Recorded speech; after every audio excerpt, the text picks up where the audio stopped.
Hello दोस्तों, global test India में आपका स्वागत है। आज का जो टॉपिक है केंद्रीय बजट 2022-23 है।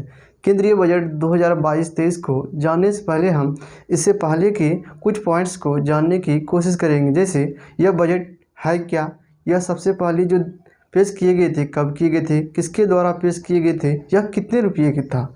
इन सारी बातों को जानने के बाद ही हम आएंगे बजट 2022-23 में। चलिए आते हैं। तो बजट जो है, बजट आखिर यह है क्या।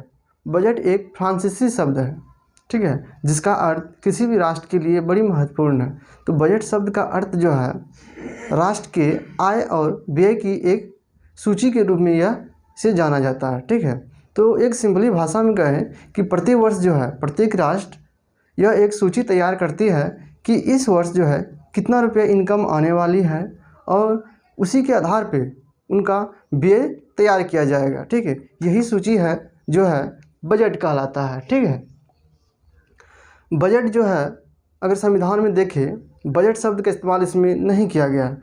तो संविधान में जो है इसे वार्षिक वित्तीय विवरण के नाम से इसे जाना गया है, जिसका संबंध जो है आर्टिकल 112 से है, ठीक है। इसका संबंध आर्टिकल 112 से है। तो हम लोग ने पहले ही देखा कि इसे जो है बजट के रूप में नहीं जाना जाता, वार्षिक वित्तीय विवरण के रूप में इसका नामांकन किया गया है संविधान में। बजट एक धन विधेयक है। ढेर सारे एग्जाम में यह ऑप्शंस दिए गए हैं कि आखिर बजट है क्या, बजट क्या है, ठीक है। तो बजट एक धन विधेयक है जिसका संबंध जो है आर्टिकल 110 से है, ठीक है। अब उसके बाद आते हैं, यह जो है स्वतंत्र भारत का जो पहला बजट जो पेश किया गया था उसके बारे में सब कुछ जान लेते हैं। तो स्वतंत्र भारत का पहला बजट जो है 26 नवंबर 1947 को पेश किया गया था। उस समय अगर वित्त मंत्री बोले तो आर के षणमुखम चेट्टी, अर्थात उस समय जो वित्त मंत्री थे भारत के आर के षणमुखम चेट्टी थे, ठीक है। तो उस समय कुल बजट जो थे भारत का मात्र 197 करोड़ रुपया थे, ठीक है।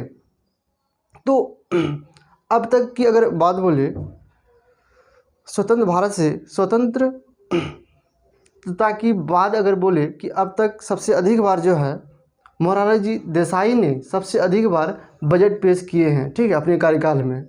अब आते हैं बजट 2022-23 में, ठीक है। तो यह बजट जो है 1 फरवरी 2022 को पेश किए गए थे, जो कि स्वतंत्र भारत का 73वां बजट यह है, ठीक है।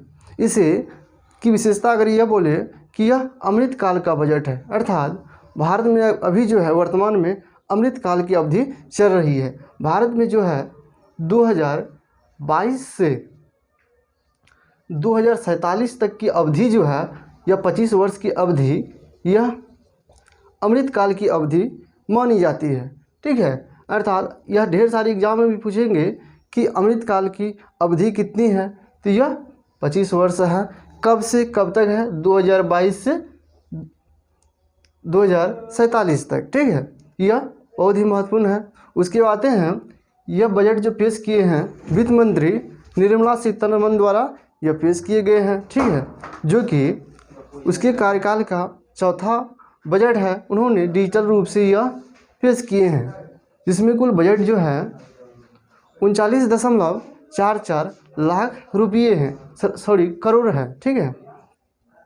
लगभग बोले तो अगर 40 लाख करोड़, अर्थात वर्तमान का जो बजट है, जो कि अनुमान लगाया गया है कि आय जो है 40 लाख करोड़ आय होगा, उसी का आधार पर विभिन्न क्षेत्रों में इन रुपयों का जो है वितरण किए गए हैं, जो कि 40 लाख करोड़ है।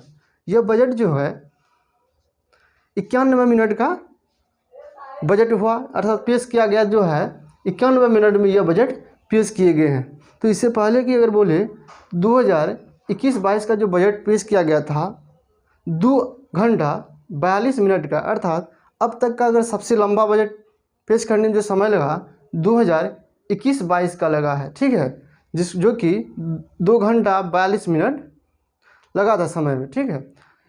अब सबसे बड़ी बात है कि आखिर 91 मिनट में सबसे अधिक बार जो है कुल शब्दों की संख्या कितनी है, सबसे अधिक बार किन शब्दों का यूज किया गया, उनको हम लोग जानेंगे, ठीक है। तो कुल शब्दों की संख्या जो है 9200 शब्द है। ठीक है, अर्थात इस 91 मिनट की अवधि में 9200 शब्दों का इस्तेमाल किया गया है। ठीक है, जिसमें सबसे अधिक बार जो है शब्दों का इस्तेमाल जो है डिजिटल शब्द का किया गया है, जो कि 34 बार है। यह भी बड़ी महत्वपूर्ण पॉइंट्स है जो कि एग्जाम की दृष्टि से बहुत ही महत्वपूर्ण है। सेकेंड स्थान जो आता है टेक्स्ट शब्द, अर्थात टेक्स्ट शब्द का इस्तेमाल सेकेंड स्थान वहाँ है, जो कि 28 बार इसका यूज किया गया है। ठीक है, अब आते हैं थर्ड में। थर्ड में जो है कस्टम शब्द का है, जो कि 20 बार है। चलिए नेक्स्ट में लेते हैं हम लोग। ठीक है, नेक्स्ट में ये है कि राजकोषीय घाटा, अर्थात राजकोषीय घाटा जो अनुमानतः है जीडीपी का 6.4% रहने का अनुमान है। अर्थात इससे पहले की अगर बात बोले 6.9% जीडीपी का घाटा हुआ था, अनुमान लगाया गया था, लेकिन इस बार जो है इससे कम है, जो कि 6.4% है। राज्य जो है जीडीपी का जो है राजकोषीय घाटा अधिकतम 4% ही कर सकते हैं। और वित्तीय वर्ष में की सबसे बड़ी बात है कि आर्थिक वृद्धि दर 9.27% है। अर्थात अनुमान लगाया गया है, अगर आपके पास अगर अभी 100 रुपया है तो अनुमान है कि अगले वर्ष में आपका 109.27 रुपया होने का अनुमान है। यह अनुमान है। अब देखिए क्या होता है। अब अमृतकाल की ओर देखें। पहले भी हम लोग देखें कि अमृतकाल जो है 2022 से 2047 तक, अर्थात 25 वर्षों की अवधि है। सबसे बड़ी बात इसमें यह है कि अमृतकाल की जो अवधि है इसमें कुल 4 प्राथमिकताओं पर कार्य होगी, अर्थात यह अवधि में जो है कुल 4 बेसों पे काम होगा। तो सबसे पहला जो है बेस है पीएम गतिशील, अर्थात पीएम गतिशील योजना के तहत जितने भी कार्य जो किए जाते हैं उन पर विशेष ध्यान दिए जाएंगे, जिसमें कि 7 इंजनों पे यह कार्य होगा। अर्थात रेल, इन 7 इंजनों में अगर हम प्रमुख देखें, रेल विभाग में, समुद्रयान में, वायुयान में, कुछ प्रमुख नई चीज़ की खोज में, इन पर मुख्य रूप से ध्यान केंद्रित किए जाएंगे। उसके बाद आता है समेकित विकास, सबका विकास। ठीक है, उन सारे योजनाओं पे जो कि सबकी सहयोग से हो, अर्थात सबका विकास हो, उन सारे योजनाओं में इसमें सहयोग किए जाएंगे। उसके बाद है निवेशकों का जो है वित्तीय मदद, अर्थात कुछ ऐसे भी व्यक्ति होते हैं जो अपना कुछ नया कुछ करना चाह रहे हैं, जैसे उद्योग खोलना है, उसे जो है निवेश अर्थात वित्तीय रूप से कुछ मदद करने के लिए यह किया जाता है। उसके बाद है उत्पाद संवर्धन एवं निवेश समायोजन। ये कुल 4 प्राथमिकताएँ हैं जो कि वित्तीय वर्ष में करेंगे, अर्थात कुल इस 25 वर्ष की अवधि में मुख्य रूप से करेंगे। ठीक है, और उसके बाद आता है कि वित्तीय वर्ष अर्थात जो आगामी वर्ष है उस पर कुछ प्रमुख कार्य किए जाएंगे, जिसमें है पहला जो है ब्लॉकचेन तकनीक। आरबीआई द्वारा ये कहा गया है गवर्नमेंट के द्वारा कि आरबीआई को यह भार सौंपा गया है कि आरबीआई जो है ब्लॉकचेन तकनीक के द्वारा डिजिटल करेंसी लॉन्च करे। ठीक है, जिस प्रकार बिटकॉइन डिजिटल करेंसी है, उसी प्रकार से अब यह भार जो है आरबीआई को दिया गया है भारत सरकार के द्वारा कि यह डिजिटल करेंसी लॉन्च करे। उसके बाद आता है पीएम आवास योजना। ठीक है, जिसमें कुल 80 लाख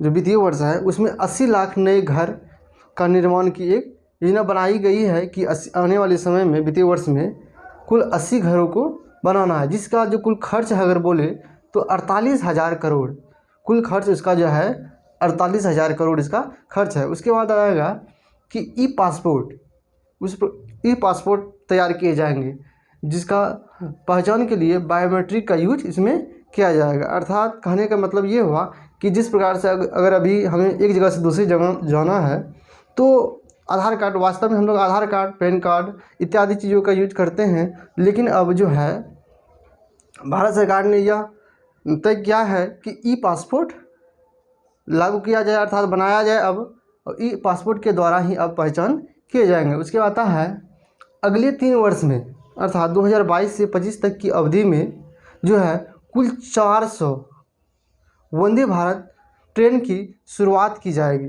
भारत में अगले 3 वर्षों में जो है कुल 400 वंदे भारत ट्रेन की शुरुआत की जाएगी। उसके बाद आता है NRDP, अर्थात नेशनल रोपवे डेवलपमेंट प्रोग्राम। इसे जो है हिंदी में अगर बोले पर्वतमाला योजना भी कहा जाता है।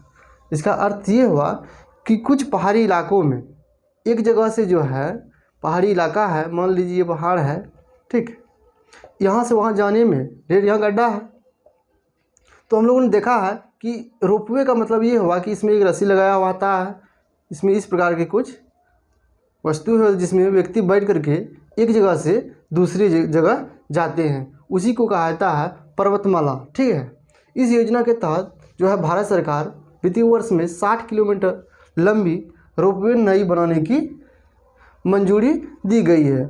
उसके बाद आता है पीएम ई विद्या योजना।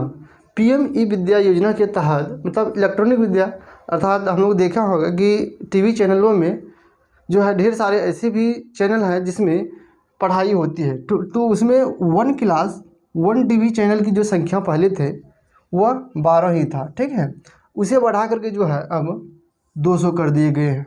तो सबसे महत्वपूर्ण क्वेश्चन यहाँ है कि अब जो है 1 क्लास 1 टीवी चैनल की तहत जो है कुल चैनलों की संख्या कितना हो गया, अब 200 हो गए। ठीक है, उसके बाद जो है क्वेश्चन जो आता है कि मिशन शक्ति, मिशन वात्सल्य, सक्षम आंगनवाड़ी, पोषण 2.0, ये सारे योजना है। ठीक है, अगर ये क्वेश्चन बनेगा तो इसमें कहा जाता है कि ये जो है किससे संबंधित है, तो इसका संबंध जो है महिलाएं तथा बच्चों के विकास से संबंधित है। ठीक है, उसके बाद आता है अंतर्राष्ट्रीय वर्ष। तो कुछ वर्षों को जो है कुछ विशेष नाम से जाना जाता है, जैसे 2016 में देखिए 2016 को जो है अंतर्राष्ट्रीय दाल वर्ष के रूप में जाना गया था। ठीक है, उसी प्रकार से आने वाले समय 2023 की जो है बाजरा वर्ष जो है इसे कहा गया, अर्थात बाजरा अंतर्राष्ट्रीय बाजरा वर्ष के रूप में इसे जाना जाएगा 2023 को। तो हम लोगों ने बहुत ही कम समयों में जो है बजट 2022-23 को हम लोगों ने पढ़ा। तो इसीलिए इसी तरह का जो है सिलेक्टेड टॉपिक तथा एग्ज़ाम की दृष्टि से महत्वपूर्ण टॉपिक को पढ़ने के लिए हमारे चैनल को सब्सक्राइब कीजिए, शेयर कीजिए, जितना हो सके अधिक से अधिक जो है अपने दोस्तों में शेयर कीजिए। ठीक है, मिलते हैं नेक्स्ट वीडियो में, तब तक के लिए धन्यवाद।